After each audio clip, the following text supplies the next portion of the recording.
Bueno, seguimos con San Mateo. Decíamos, y repito de nuevo, que está dirigido ese evangelio totalmente a los judíos. También recuerdo que probablemente el original fue en hebreo, en arameo, que después no se conservó. Algunos dicen que después él mismo escribió en griego, o otros que, bueno, fueron las primeras copias que quedaron en el griego. Porque, claro, el griego era más importante en el fondo, eh, sobre todo cuando entran a incorporarse cada vez más paganos, porque el inglés de la época, ¿no? Es decir, la lengua universal, aún en época romana, el griego era el idioma común, digamos, por el cual se entendían las distintas comunidades, o comunidades, bien digo, ¿no?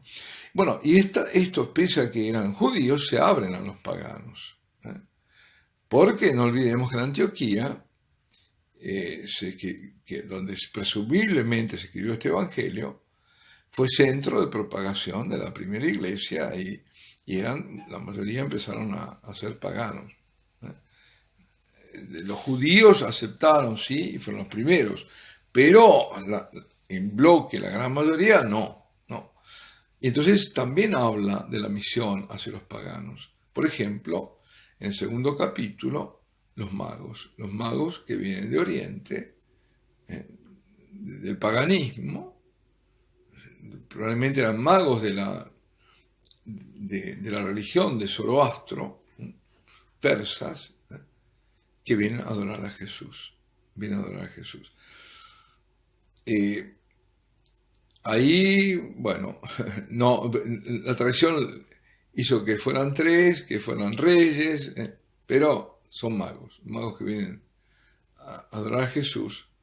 O, por ejemplo, en la parábola del banquete, donde primero invita y los invitados no van, pero después se invita a todos, son invitados todos.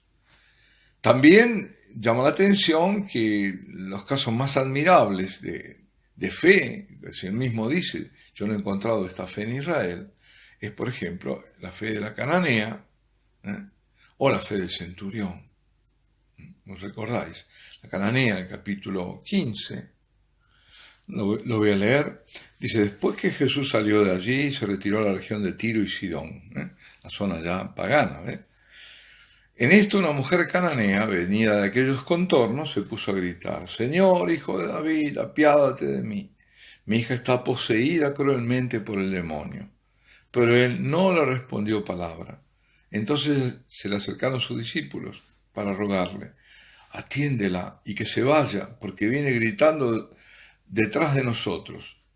Y él respondió, no he sido enviado sino a las ovejas perdidas de la casa de Israel. De nuevo, otra de las cosas que puntualiza muy mucho, digamos, Mateo, es que es el Mesías de Israel que viene a Israel primero. Después abre la salvación. Al final lo vemos, ya lo hemos comentado, en el capítulo 28, que abre la salvación a todos. Pero en ese momento es la casa de Israel. Ella, no obstante, a pesar de este rechazo del Señor, dice que la cananea, no obstante, se acercó y se postró ante él diciendo, Señor, ayúdame. Y él le respondió, no está bien tomar el pan de los hijos y echárselo a los perrillos. Aquí está atenuado, a los perros, dice. ¿Por qué dicen los perros? Porque los judíos llamaban perros a los paganos, a los perrillos. Pero ella le dijo, es verdad, Señor, pero también los perrillos comen de las migajas que caen de la mesa de los amos. Entonces Jesús le respondió, mujer, qué grande es tu fe, que sea como tú quieres. Y su hija quedó sana en aquel instante. Ese es el caso.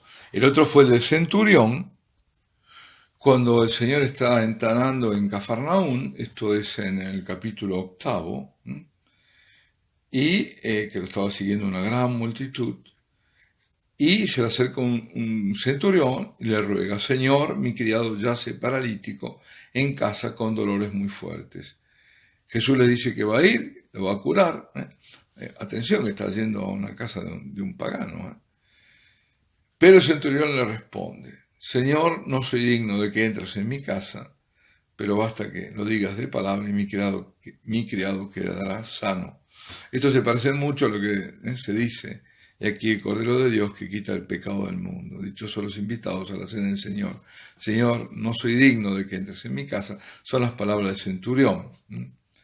Pero basta que lo digas de palabra y mi criado quedará sano. Dice, pues también yo soy un hombre que se encuentra bajo disciplina y tengo soldados a mis órdenes. Era un centurión, tenía 100 soldados, por eso era centurión. Le digo a uno, vete y va, y a otro, ven y viene, y a mi siervo hace esto y lo hace. Al oírlo Jesús se admiró y les dijo a los que le seguían, en verdad os digo que en nadie de Israel he encontrado una fe tan grande. Y después, incluso aquí se ve cómo abre a los paganos, ¿no? Y os digo que muchos de Oriente y Occidente vendrán y se sentarán a la mesa con Abraham, Isaac y Jacob en el reino de los cielos, mientras que los hijos del reino serán arrojados a las tinieblas de afuera. Allí habrá llanto y rechinar de dientes. Y le dijo al centurión, vete y que se haga conforme has creído.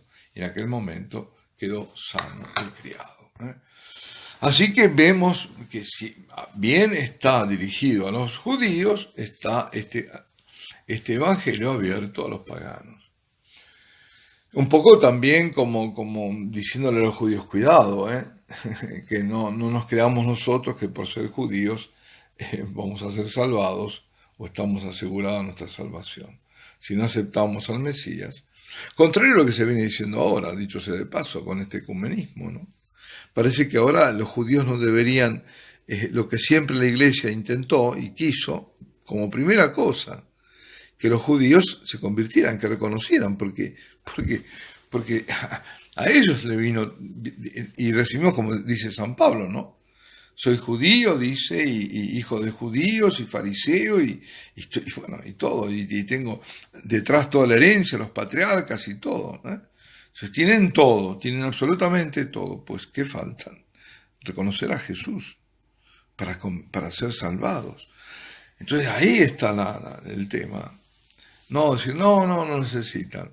No, ¿cómo que no? Todos. Ninguno de nosotros, judío o no judío, no reconocemos a Jesús como Salvador, no puede haber salvación. Es el único Salvador, no hay otro Salvador, no hay otros caminos de salvación, no los hay. Que después uno que nunca conoció a Cristo, Dios lo salve, sí, claro, pero lo va a salvar por Jesucristo. ¿Y él qué culpa tiene si no lo conoció? Al contrario, si nadie se lo anunció, ¿cómo lo va a conocer? Pero parece que ahora no se puede anunciar porque no hay que hacer proselitismo. Pues no. ¿A quién tengo que obedecer? A Jesucristo. Esto no cabe ninguna duda, ¿no? Y también dirá, por eso digo, ¿no? Al final del Evangelio dice que deben ser anunciados a todas las gentes, capítulo 28. Bueno, estas son otras características. Luego, con respecto a la fuente, se dice que hubo 3 fuentes. Bueno, ante todo la fuente propia, lo que él vivió, toda la información que sacó. Pero también aquellos que dicen que el primer evangelio fue el de Marcos, entonces que también tomó de Marcos. Claro, Marcos tuvo mucha experiencia, aunque no fue él mismo un apóstol, pero estuvo en primera línea. ¿Por qué? Porque fue una especie de secretario de Pedro, donde de primera mano supo cosas de Pedro. Pedro no quería, le decían a Pedro escribir, no quería. Bueno, al final se convence, digamos, o lo convence que era importante, si bien no escribe en ningún evangelio, pero ahí está Marcos. Y Marcos también estuvo con Pablo. Y hay otra fuente que la llaman los técnicos, la fuente Q105. Palabras de Jesús o primer Mateo también lo suelen llamar. Estas son el estilo, ¿cómo lo vemos? ¿Cómo lo estamos notando? Es un estilo claro, de claridad, ¿no? Sobre todo claro, breve, cuando se trata de los hechos. es parco en palabras, ¿no? Pero en los discursos se alarga. Es decir, va a lo que es lo fundamental. ¿eh? Él quita detalles, Marcos tiene más detalles, hay más nombres propios, él suprime eso marginal. También hay otra particularidad, ¿no? Los números. Por eso será aquella representación de Caravaggio magnífica que he comentado una vez. Hay 3 cuadros de San Mateo, ¿no? Uno es la conversión de San Mateo, otro es el martirio de San Mateo, otro cuando está escribiendo. 3 episodios distintos de ese gran pintor que fue Caravaggio. Y ahí en uno de ellos, cuando está escribiendo, está como mirando al ángel que le está mostrando el número, ¿no? Con los dedos le está diciendo, no, 2 o 3. Porque, por ejemplo, no coinciden los números, ¿no? Para dar un ejemplo que en este momento viene a mi mente, el Geraseno, en el caso de él no es un endemoniado que vive ahí en el cementerio, ¿no? Sino que son 2, bueno, y así. Pero son esas pequeñas cosas que comentábamos y que no hacen al contenido.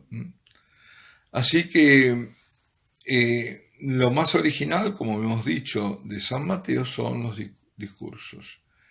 Y hay una división, hay varias divisiones que se pueden hacer, como siempre. El tema de cómo se clasifica algo, ¿no?